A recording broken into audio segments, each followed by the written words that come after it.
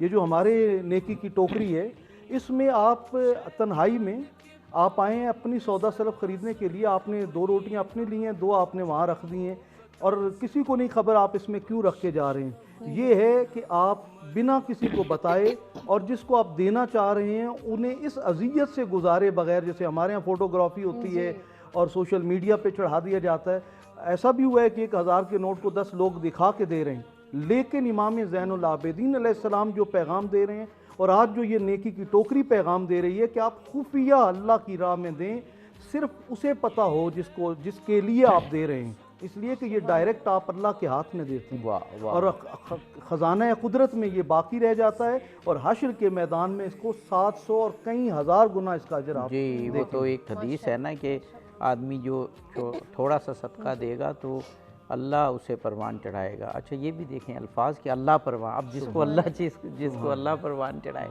تو وہ قیامت کے دن وہ بالکل معمولی سا صدقہ کوہ احد کے پہاڑ یعنی کوہ احد کے برابر وہ ہو جائے گا۔ تو یہ بالکل صحیح فرمایا، اور آپ بھی جو تذکرہ کرتی ہیں کہ جو لوگ آسانیاں پرووائڈ کرتے ہیں اور لوگوں سے ان کا حق لے کر یا جو خیرات لے کر یا انفاق کا سبب بنتے ہیں وہ بھی بے حد ثواب کے مستحق ہیں۔ رسول اللہ کی حدیث ہے کہ اگر 80 لوگ بھی واسطہ بنتے ہیں نا، یعنی ایک بندے نے انفاق کیا 80 ہاتھوں سے ہوتا ہوا پھر پہنچا وہ کسی مستحق کے پاس تو وہ پوری جو چین ہے اس کو ثواب ملے گا۔ تو یہ سچ ٹی وی کا ایک بہت بڑا جی آپ کچھ کہنا چاہیں گے؟ میں مولا کائنات مولا علی شیر خدا کا فرمان وہ یہاں ضرور ذکر کرنا چاہوں گا کہ مولا فرماتے ہیں تم دینے والا ایک ہاتھ روکتے ہو، اللہ 70 ایسے ہاتھوں کو روک دیتا ہے جن کے ذریعے وہ تمہیں دے رہا ہو۔ یعنی یہ دنیا اسباب کی ہے، یعنی حضور فرماتے ہیں من حاج مسلم فی دنیا حاج اللہ یوم القیامہ، تم دنیا میں کسی کی ضرورت پوری کرتے ہو اللہ قیامت کو تمہاری ضرورت پوری کرے گا، لیکن ضرورت پوری کرنے کا انداز وہ امام زین العابدین علیہ السلام والا کہ جب کسی کو دے دیتے تو پھر سر سجدے میں رکھ کے کہتے مالک یہ تیرا سوال ہی تھا، یہ تیری کرم نوازی کہ تو نے اسے میرا گھر دکھایا، میرا دروازہ دکھایا۔ سبحان اللہ۔ ہم انشاءاللہ جو ہر ماہ مبارک رمضان میں ایک موضوع رکھتے ہیں جس میں صدقہ، خیرات، انفاق، اور پھر اس میں یہ کانسیپٹ کہ یہ حدیث کے مفہوم ہیں، الفاظ ہیں کہ یہ جو ہم دے رہے ہیں یہ اس طرح سے کوئی احسان نہیں کر رہے بلکہ اللہ تعالیٰ نے یہ کیونکہ دنیا آزمائش گاہ ہے تو کسی کو زیادہ دے کے آزمایا ہے، کسی کو کم دے کے، جس کو زیادہ دیا ہے یہ کہا ہے کہ وہ جن کے پاس کم ہے تمہارے پاس ان کا حصہ ہے تو ہم ان کا حصہ انہیں دیتے ہیں ورنہ گناہ گار ہوں گے۔ جناب مولانا عزیز حیدر قادری صاحب، یہ ایک تو ہمسایہ ہو اور اس کے حقوق، اور پھر اگر وہ ضرورت مند ہو تو یہ تو پھر دونوں مفہوم میں وہ آ جاتا ہے کہ ہمیں جو اللہ نے دیا ہے دراصل اس کا حق ہے جو ہمیں دے دیا ہے، جو اس کے پاس ہونا چاہیے تھا وہ ہمیں دے دیا ہے تاکہ اس کے پاس کم ہو کے کہ وہ کیسے شکر کرتا ہے وہ اس کی آزمائش ہے، ہمارے پاس زیادہ ہو کے کہ ہم کس طرح پہنچاتے ہیں، پہنچاتے بھی ہیں کہ نہیں پہنچاتے یا دکھاوا کر کے، جیسے الوی صاحب نے بھی فرمایا۔ تو یہ دراصل بس آزمائش ہے، اب دیکھیں اس میں کون سرخرو ہوتا ہے۔ آج کے موضوع کو آگے لے کر بات کرنا چاہوں گا کیونکہ اسلام ایک ایسا فطرتی دین ہے کہ جو ہر انسان کو یہ بھی بات سکھاتا ہے صرف اپنے لیے نہیں بلکہ دوسرے کے لیے جینا سکھاتا ہے۔ جی عابدی صاحب، اگر مولانا صاحب سے پہلے گفتگو کرنے سے پہلے ہم آغا صاحب سے اس حوالے سے جان لیں کہ آغا صاحب کا کیا مفہوم ہے، وہ ہمیں کس طرح سے گائیڈ کریں گے؟ جی ٹھیک ہے، جیسے آپ کے پھر ہم ادھر آتے ہیں انشاءاللہ۔ جی صدقے کے بارے میں کہ جب اس کو ہم پہنچائیں تو وہ دراصل ہم حق ایک قسم کا پہنچا رہے ہیں۔ جی وہ تو صاف آیت قرآن کریم کی مما رزقنا، جو ہم نے تمہیں دیا ہے اس سے انفاق کیوں نہیں کرتے؟ یہ تو واضح سی بات ہے. باقی وہ جو حدیث کا ایک جملہ میں اضافہ کرنا چاہ رہا ہوں, امام زین العابدین علیہ السلام بعض اوقات کسی سائل کو دیتے تھے تو پھر وہاں اس کے ہاتھ سے اٹھا لیتے تھے. جی جی جی. اس اٹھانے کے بعد اس کو سونگھتے تھے یا چومتے تھے اور پھر رکھ دیتے تھے. جی کیا کسی نے پوچھا بھئی یہ کیوں آپ کیسا کرتے ہیں؟ کیا بات ہے, کیا بات. کہتے ہیں کہ صدقے کے بارے میں یہ ہے کہ وہ سیدھا اللہ کے ہاتھ میں گیا. سبحان اللہ. تو چونکہ یہ اللہ کے ہاتھ میں گیا تو میں اللہ کی خوشبو سونگنا. کیا بات ہے عابدی صاحب. اگر اس کو ہم دیکھیں, اگر موجودہ صورتحال میں میرا خیال ہے اس کانسیپٹ سے زیادہ بہتر گائیڈ لائن کوئی نہیں پرووائڈ کی جا سکتی, یا کسی پروگرام کے ذریعے اگر ہم لوگوں کی ہدایت پہنچانے ہیں, لوگوں کو گائیڈ کر رہے ہیں, میرا خیال ہے نیکی کی ٹوکری کی بات کی جائے, نیکی کی بارش کی بات کی جائے, صدقہ خیرات دینے کی بات کی جائے, یا دوسروں کے حقوق پورا کرنے کی. ہمارا خیال ہے کہ یہ اگر ہمارے معاشرے میں اس طرح کی چیزیں ان کا رواج ہو جائے, جیسے اگر آپ کو یاد ہوگا کہ ایک دیوار مہربانی کی تحریک چلی تھی, وہ معلوم نہیں کیوں نہیں چل سکی پھر.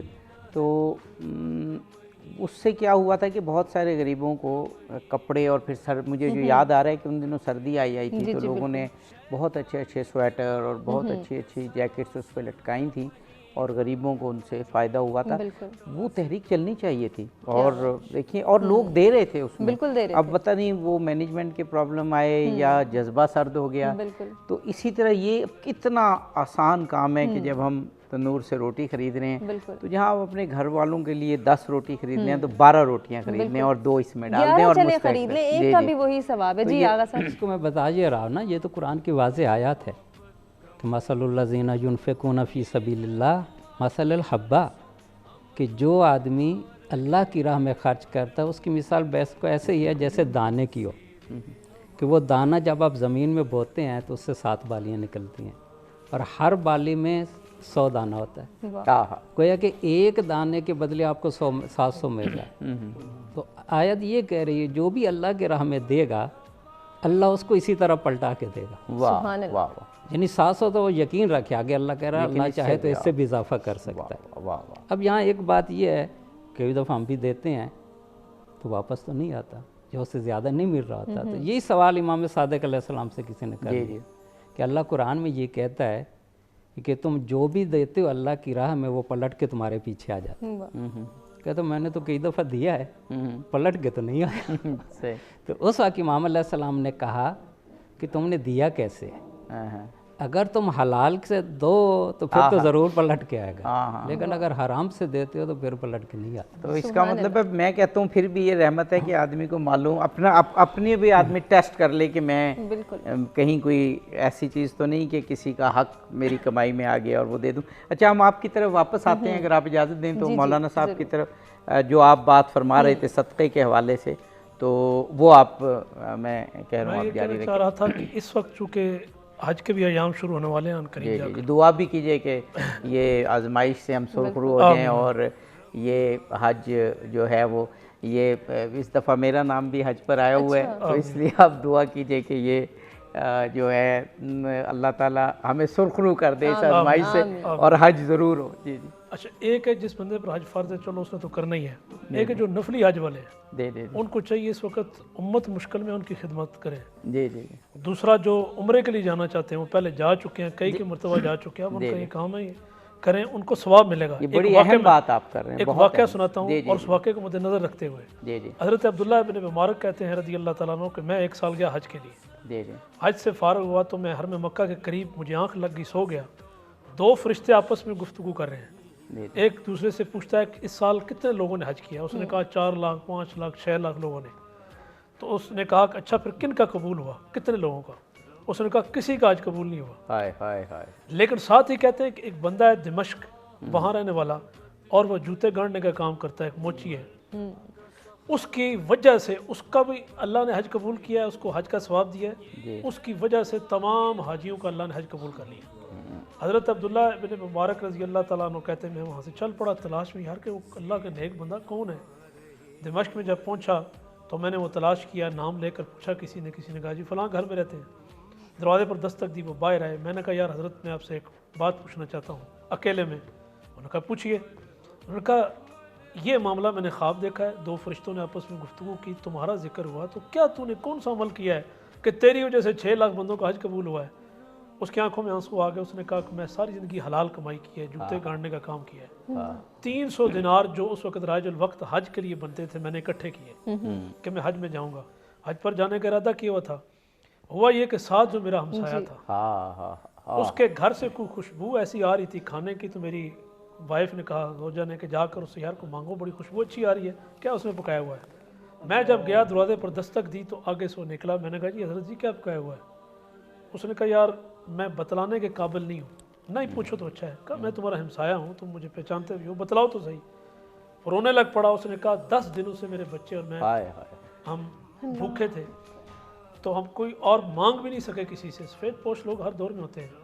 تو اس نے کہا گدھا مرا ہوا پڑا تھا, وہ میں لایا اور وہ میں پکا رہا تھا, جو اس کی خوشبو تھی جو تمہارے تک پہنچی. یہ گھر میں گیا, 300 دینار جو اس نے حج کے لیے اکٹھے کیے ہوئے تھے اس کے حوالے کر دیے.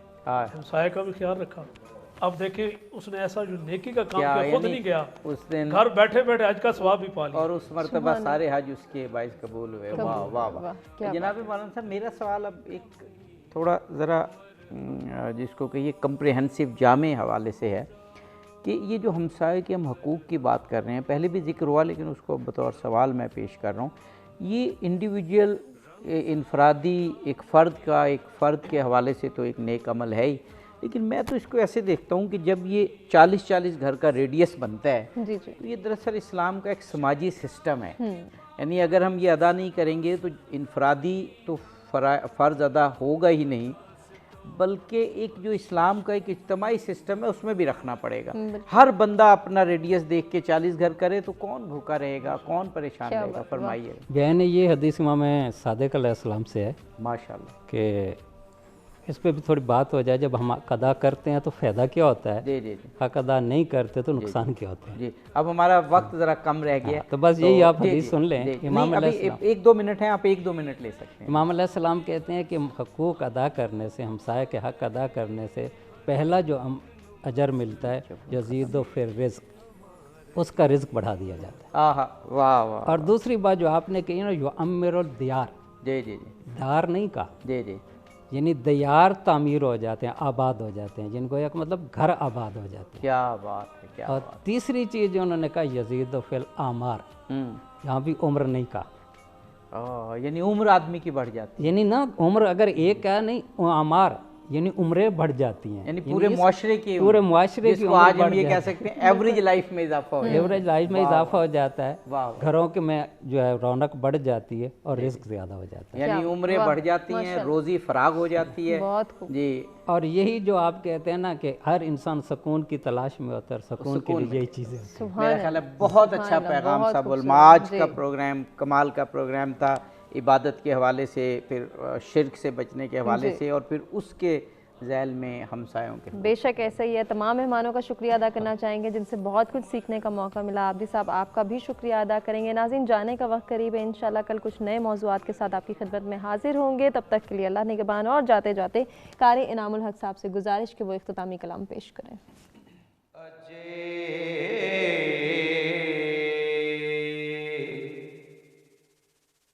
سکھ مترا دیو تیری کیوں دلنی اداس گنیری اجے سکھ مترا دیو تیری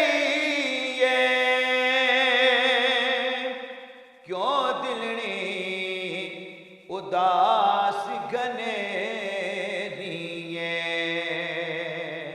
لو لو وچ شوق چنگیری اج نینا لایا کیوں جھڑیاں اجے سکھ مترا دیو تیری